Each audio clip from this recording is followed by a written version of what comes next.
দেখেন গত 1 বছরের ব্যাপারে আপনাদেরকে বিনীত আকারে বলি, মিডিয়ার ভাইরা যেটা করছেন না। গত 1 বছরে বাংলাদেশে তো গৃহযুদ্ধ হওয়ার কথা ছিল, 1000 বার বলেছি। আওয়ামী লীগ নিজে বলেছে তার পতন হলে 5 লক্ষ মানুষ।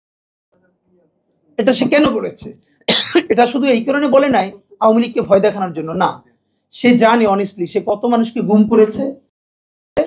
এই প্রত্যেকটা পরিবারের একজন করে মানুষ যদি আওয়ামী লীগের বিরুদ্ধে রুখে দাঁড়ায়, তাহলে তো আওয়ামী লীগের এখানে আও থাকার কথা না। আপনি ভাবেন পিলখানা থেকে শুরু করেন যতজন অফিসার, সাপ্লাই, এরপরে নিরাপদ সড়ক আন্দোলন থেকে শুরু করে প্রত্যেকটা জায়গায়, সর্বশেষ জুলাইয়ে মিনিমাম যে 1500 শহীদ, এই প্রত্যেকটা শহীদ পরিবার থেকে একজন যদি জান বাজি রেখে নামে, তাহলে এখানে কি অবস্থা হওয়ার কথা ছিল বলেন। অথচ অবাক হই, এইরকম গণহত্যার পরেও জুলাইয়ের শহীদের কোনো পরিবার কোনো রিভেঞ্জ নিল না।